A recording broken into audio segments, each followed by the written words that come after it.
আমি শুরুতে একখানা আয়াত তেলাওয়াত করেছিলাম খুতবার শুরুতে।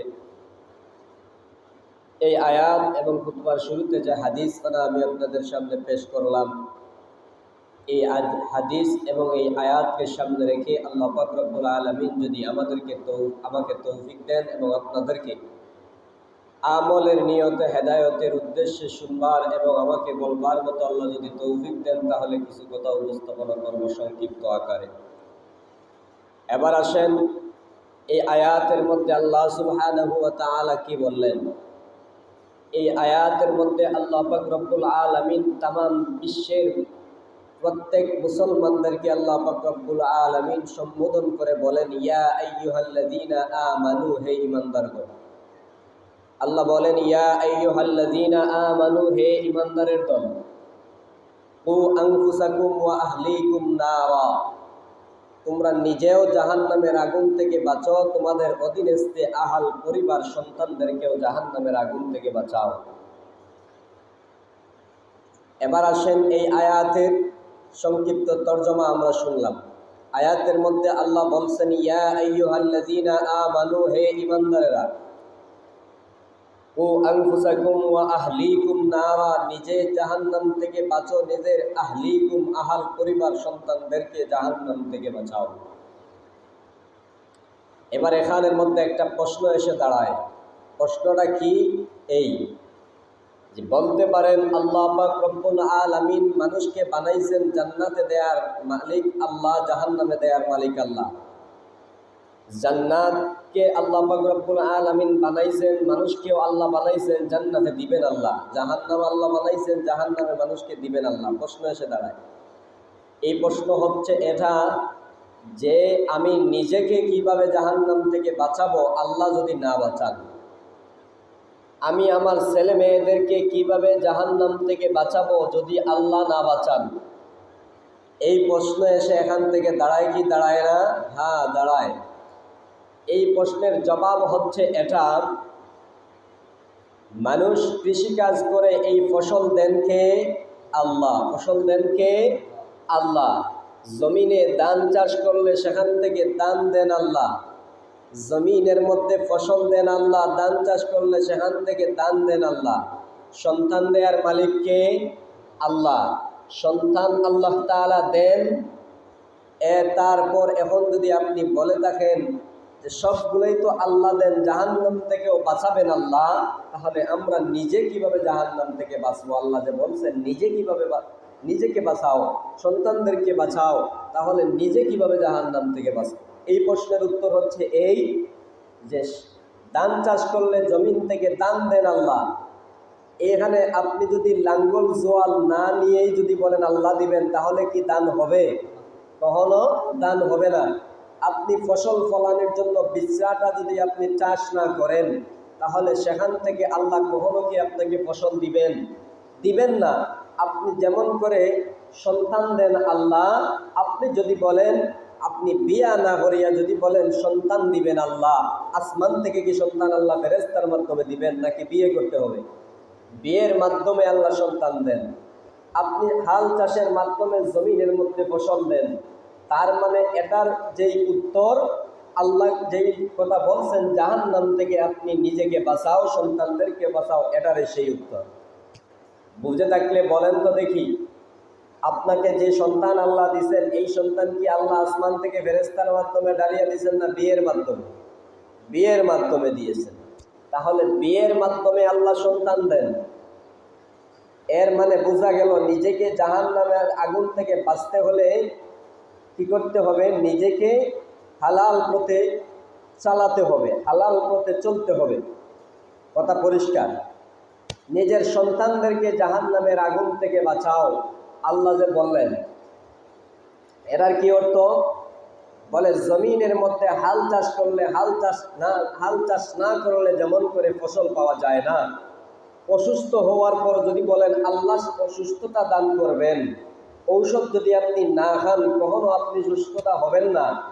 আপনি ঔষধের উসিলায় আল্লাহ আপনাকে সুস্থতা দান করবেন। এবার এই জন্য এটার যে উত্তর, আপনাকে আল্লাহ যে বলছেন জাহান্নাম থেকে নিজে বাঁচাও, সন্তানদেরকে বাঁচাও, সেটারও সেই উত্তর। এতক্ষণের আলোচনা থেকে আমরা বুঝলাম নিজেকে জাহান্নাম থেকে বাঁচাতে হবে, নিজেকে জাহান্নাম থেকে বাঁচাতে হবে, তারপর আমাদের অধীনস্থে আমাদের সন্তানদেরকেও জাহান্নামের আগুন থেকে বাঁচাতে হবে। আল্লাহ বলেন, ইয়া আইয়ুহাল্লাযীনা আমানু, হে ঈমানদারেরা, কু আনফুসাকুম ওয়া আহলিকুম নারা, তোমরা নিজে জাহান্নাম থেকে বাঁচো, তোমাদের আহাল পরিবার পরিজন, তোমাদের সন্তান বাচ্চা কাচ্চাদেরকেও জাহান্নাম থেকে বাঁচাও। তাদেরকে আমরা জাহান্নাম থেকে কিভাবে বাঁচাবো? আল্লাহ রাসূল সাল্লাল্লাহু আলাইহি ওয়াসাল্লাম এক হাদিসের মধ্যে বলেছেন, সন্তানদেরকে 7 বছর বয়সের মধ্যে আপনি কি করেন? নামাজের তাকিদ দাও, নামাজ শিক্ষা দাও। সন্তানকে 7 বছর বয়সে আপনি নামাজের কথা বলেন, 10 বছর বয়সে আল্লাহ রাসূল বলেন শাসন করেন যদি নামাজ না পড়ে। তাহলে এই হাদিস থেকে আমরা পাইলাম সন্তানকে 7 বছর বয়সে আমরা কি করব? নামাজের কথা বলবো, নামাজের দিকে অগ্রগামী করব। 10 বছর বয়সে নামাজের জন্য শাসন করব যদি নামাজ না পড়ে। এই হাদিস থেকে বুঝলাম 7 বছর বয়সে সন্তানকে নামাজের কথা বলবো, 10 বছর বয়সে সন্তানকে শাসন করব যদি না পড়ে। এই হচ্ছে জাহান্নাম থেকে সন্তানকে বাঁচাবার ব্যবস্থা, এই হচ্ছে সন্তানকে জাহান্নাম থেকে বাঁচাবার ব্যবস্থা, বাঁচাবার পদ্ধতি।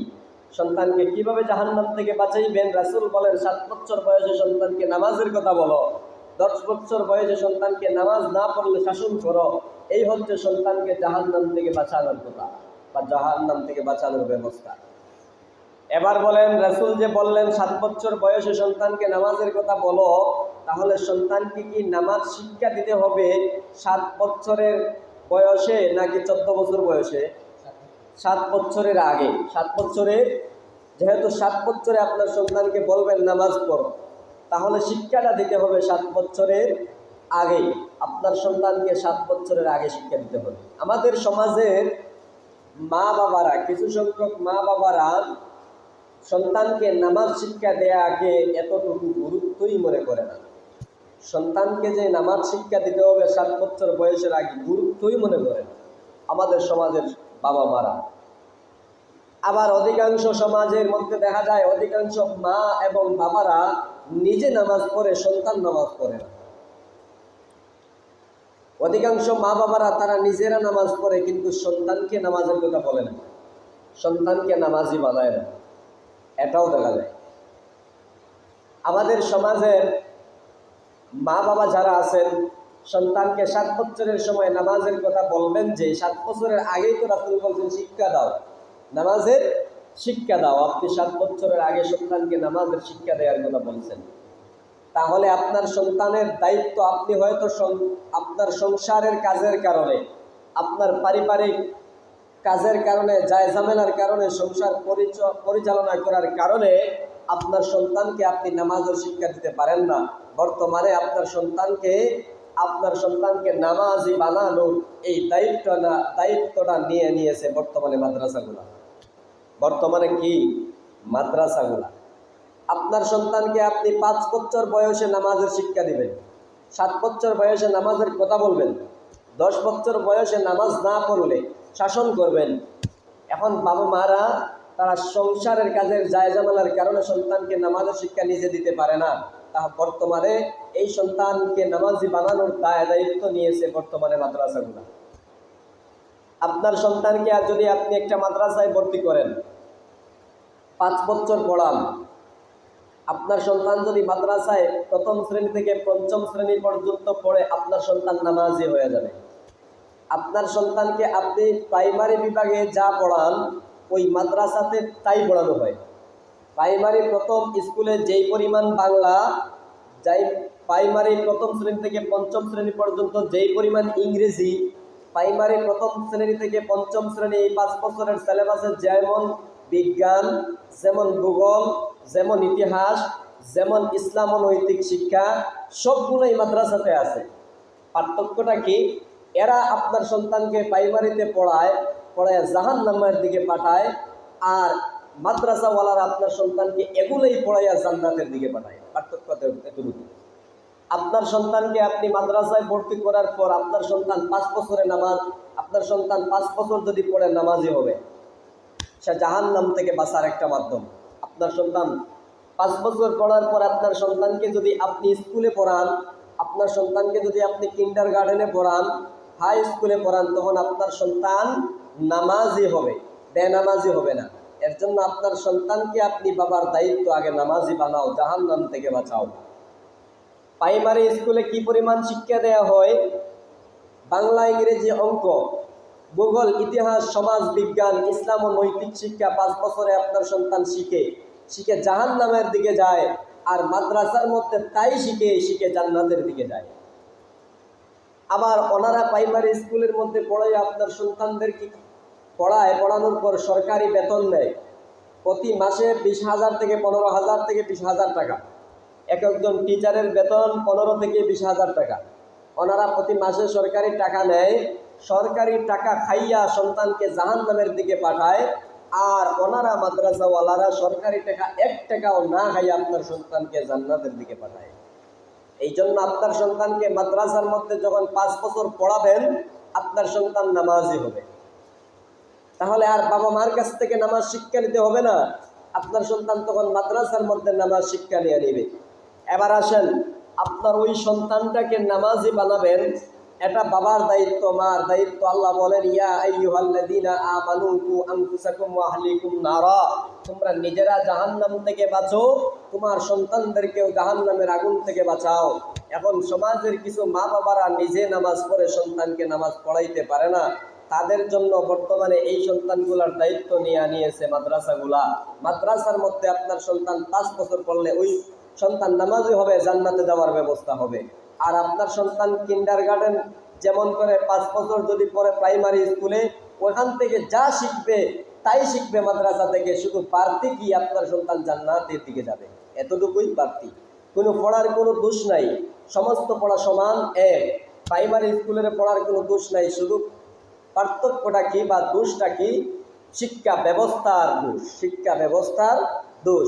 ওইখানে এই এক ব্যবস্থায় শিক্ষা দেওয়া হয়, মাদ্রাসাগুলোতে আরেক ব্যবস্থায় শিক্ষা দেওয়া হয়। পড়া কিন্তু সেম। প্রাইমারি স্কুলে যেই পরিমাণ বাংলা, যেই পরিমাণ ইংরেজি, যেই পরিমাণ ভূগোল, যেই পরিমাণ অঙ্ক, যেই পরিমাণ ইতিহাস, মাদ্রাসাগুলোতে এই পরিমাণ। কিন্তু পার্থক্যটা কি? এরা পড়াইয়া জাহান্নামের দিকে নেয়, আর আপনার সন্তান এগুলা পড়ে দুনিয়াতে কতটুকু ফায়দা পাবে? মরলেই তো জাহান্নাম, মরলেই তো জাহান্নামে যাবে, আর কি ফায়দা? শুধু মরণটা তার বাকি থাকবে, তারপর সে জাহান্নামে যাবে। কারণ রাসূল বলছেন, আগে নামাজ শিক্ষা দাও। 5 বছর বয়সে আপনার সন্তানকে নামাজের শিক্ষা দিবেন, 7 বছর বয়সে নামাজের কথা বলবেন, 10 বছর বয়সে আপনার সন্তানকে নামাজ না পড়লে শাসন করবেন। এই মর্মে হাদিসের মধ্যে পাওয়া যায়, হযরতে ইয়াকুব আলাইহিসসালাতু ওয়াসসালাম, নাম শুনছেন আমাদের নবী বাবা ইয়াকুব আলাইহিসসালাতু ওয়াসসালামের সন্তানের নাম কি? হযরতে ইউসুফ আলাইহিসসালাতু ওয়াসসালাম। সমাজের মানুষেরা ইউসুফ নবীর ঘটনা শুনতে চায় বেশিরভাগ, কিন্তু এই ঘটনা থেকে যে মানুষের কি শিক্ষা আছে শিক্ষা জানতে চায় না, শুধু ঘটনাই শুনে। কোরআনের মধ্যে আল্লাহ পাক রব্বুল আলামিন ইউসুফ নবীর ঘটনা, অনেক ঘটনা আল্লাহ পাক রব্বুল আলামিন দিয়েছেন। এখান থেকে মুসলমানের কিছু শিক্ষা আমি আংশিক একটা উদাহরণের জন্য আংশিক ইউসুফ নবীর একটা আপনাদের সামনে ঘটনা তুলে ধরব। হযরতে ইয়াকুব আলাইহিসসালাতু ওয়াসসালামের সন্তান হযরতে ইউসুফ আলাইহিসসালাতু ওয়াসসালাম, ওনার 7 বছর বয়সের মধ্যে কুয়াতে নিক্ষেপ করেছিলেন ওনার ভাই। ঘটনা জানেন? কুয়াতে যখন নিক্ষেপ করা হয়, ওই কুয়ার পাশ দিয়ে কিছু ব্যবসায়ীরা অতিক্রম করেছিলেন। মিশরের কিছু ব্যবসায়ীরা এই কুয়ার পাশ দিয়ে তারা যাচ্ছিলেন, হঠাৎ করে ইউসুফ আলাইহিসসালাতু ওয়াসসালামকে কুয়ার মধ্যে দেখলেন। কুয়া থেকে ওনারা উঠাইলেন, উঠানোর পরে ওনার ভাই ওনাদেরকে এই ব্যবসায়ীদের কাছে বিক্রি করে দিয়েছিলেন ইউসুফ আলাইহিসসালাতু ওয়াসসালাম। বিক্রি করার পরে হযরত ইউসুফ আলাইহিসসালাতু ওয়াসসালামকে নিয়ে ওই ব্যবসায়ীরা মিশরের এক ব্যবসায়ীর কাছে বিক্রি করে দিলেন। মিশরের ওই ব্যবসায়ীর কোনো সন্তান ছিল না। ওই ব্যবসায়ীটা বাড়িতে নিয়ে গেছে হযরত ইউসুফ আলাইহিসসালাতু ওয়াসসালামকে। বাড়িতে নিয়ে যাওয়ার পর হযরত ইউসুফ আলাইহিসসালাতু ওয়াসসালামকে বাড়িতে লালন পালন করার জন্য নিয়ে যাওয়ার পর ওই ব্যক্তিটা বলে ওনার স্ত্রীকে যে, আমাদের তো কোনো সন্তান নাই, ওনাকে গোলামের মতো দেখবা না, আমাদের তো যেহেতু কোনো সন্তান নাই, ওনাকে আমরা সন্তানের মতোই লালন পালন করব। হযরত ইউসুফ আলাইহিসসালাতু ওয়াসসালাম ওইখানের মধ্যে থাকলেন। থাকাকালীন ঘটনা অনেক লম্বা। ওখানে থাকাকালীন অবস্থায় হযরত ইউসুফ আলাইহিস সালামকে ওইখানের মধ্যেই পালক মা বাবার ঘরের মধ্যেই নবুয়তি দেন আল্লাহ তাআলা। কি দিলেন? নবুয়তি দিলেন। নবুয়তি পাওয়ার পর হযরত ইউসুফ আলাইহিস সালামের হাতে হাত রেখে মিশরের ওই বাদশাহ কালিমা পড়ে মুসলমান হয়। মুসলমান হওয়ার পর ওই বাদশাহ মিশরের দায়িত্বটা হযরত ইউসুফ আলাইহিস সালামের কাছে দেয়া দেয়। ওইখানের মধ্যে হযরত ইউসুফ আলাইহিস সালাম ৪৭ বছর থাকলেন। কত বছর? ৪৭ বছর থাকলেন। ওইদিকে হযরত ইয়াকুব আলাইহিস সালাম কান্না করতে করতে ওনার চক্ষুটাকে অন্ধ বানায়া ফেলাইছেন। কান্না করতে করতে ওনার চক্ষুকে কি করছেন? অন্ধ করে পালাইছেন, অন্ধ করে পড়ে গেছেন। ওনার চক্ষুটা অন্ধ হয়ে গেল। হযরতে ইউসুফ আলাইহিস সালামের জন্য কান্না করতেছেন। বাবা, আল্লাহ বলছেন, ইউসুফ তুমি তোমার বাবাকে তোমার পরিচয়ও দিও না, তোমার বাবাকে তোমার কাছে নিয়ে আসবা না, তুমিও যাইবা না। আল্লাহর আইন এটা মান্য করার জন্য বাবার কাছেও তিনি যান না, বাবাকেও এখানে আসার জন্য বলেন না। এক পর্যায়ে ওনার চক্ষুটা অন্ধ হয়ে গেল হযরত ইয়াকুব আলাইহিস সালামের। কান্না করতে করতে হযরত ইউসুফ আলাইহিস সালাম ওইখানে থাকলেন। থাকার পর হযরত ইউসুফ আলাইহিস সালাম এক পর্যায়ে যখন আল্লাহ পাক রব্বুল আলামিন বলছেন তুমি তোমার বাবাকে চিঠি দাও, তুমি তোমার বাবাকে এইখানের মধ্যে দাওয়াত করে আনো, শুধু বাবা না তোমার বংশের সমস্ত লোকদেরকে। তখন হযরত ইউসুফ আলাইহিস সালাম ওনার বাবাকে দাওয়াত করে মিশরের মধ্যে আনলেন। আনার পর দেখেন বাবার চক্ষুটা অন্ধ। এক পর্যায়ে যে চক্ষু ভালো হয়েছিল, এটা অনেক ঘটনার সাথে জড়িত। ওনার চক্ষুটা অন্ধ। তখন বললেন বাবা, প্রথম প্রশ্ন, বাবা এবং ছেলে ৪৭ বছর পর হওয়ার পরই, ৪৭ বছর পূর্ণ হওয়ার পর প্রথম বাবা এবং সন্তানের দেখা হওয়ার পরই ওই বাবা বলে দিলেন, ওই সন্তান বাবাকে প্রশ্ন করলেন, বাবা তোমার চেহারাটা, তোমার এই চক্ষুটা অন্ধ কেন? তখন জবাব দিলেন, আমার চেহারা কেন, আমার চক্ষু কেন অন্ধ তুমি জানতে চাও? তখন ইউসুফ নবী বললেন, হ্যাঁ আমি জানতে চাই আপনার চক্ষুটা অন্ধ কেন। আমার মনে হয় বাবা তুমি তাকদীরের উপর বিশ্বাস নাই, আপনার তাকদীরকে আপনি বিশ্বাস করেন না। যদি বিশ্বাস করতেন তাহলে আমি ইউসুফ আপনার থেকে দূরে, এই জন্যই আপনি কান্না করছেন যে আমাকে লালন পালন আপনি করতেছেন না, আমি কিভাবে আছি, কিভাবে খাই, কিভাবে বসি, আমার টেনশনে, আমার চিন্তায় আপনি বাবা কান্না করতে করতে, আপনি হয়তো কান্না করতে করতে চক্ষুটা গন্ধ বানাইছেন। তখন ইউসুফ আলাইহিস সালামের বাবা বললেন, না বাবা আমি এর জন্য কান্না করি নাই, তুমি কিভাবে খাইবা, কিভাবে চলবা, তুমি আসো নাকি মারা গেছো, এর জন্যই আমি কান্দি না। আমি আমার কান্না করতে করতে চক্ষুটাকে অন্ধ বানাইছি এই কারণে যে আমি, আল্লাহ আমাকে বাবা হিসেবে দায়িত্ব দিয়েছিলেন তোমাকে জাহান্নাম থেকে বাঁচানোর জন্য। আমি তোমাকে জাহান্নাম থেকে বাঁচাইতে পারলাম না, তুমি আমার কাছ থেকে কোথায় যেন চলে গেলা, হারিয়ে গেলা। জাহান্নাম থেকে আমি বাবা হিসেবে তোমাকে বাঁচাইতে পারতেছি না, এই জন্যই আমি কান্না করতে করতে আমার চক্ষুটাকে অন্ধ বানাইয়া ফেলেছি। এই ইউসুফ নবীর ঘটনা সবাই শুনতে চায়, কিন্তু এখান থেকে যে অনেক শিক্ষা আমাদের মধ্যে আছে। আল্লাহ বলছেন, ইয়া আইয়ুহাল্লাযীনা আমানু কু আনফুসাকুম ওয়া আহলিকুম নারা, নিজে জাহান্নাম থেকে বাঁচো, নিজের সন্তান অধীনস্থ আহাল পরিবারকে জাহান্নাম থেকে বাঁচাও। ইউসুফ আলাইহিস সালামের এই ঘটনা থেকে আমাদের শিক্ষা কি হলো? যে তিনি ওনার সন্তানের লালন পালনের জন্য কান্না করেন নাই, কান্না করছেন বাবা হিসাবে আল্লাহ দায়িত্ব দিয়েছেন জাহান্নাম থেকে বাঁচানোর। ওই জাহান্নাম থেকে সন্তানকে বাঁচাইতে পারলেন কিনা এই চিন্তায় হযরত ইয়াকুব আলাইহিস সালাম কান্না করে চক্ষুটাকে অন্ধ বানাইছে।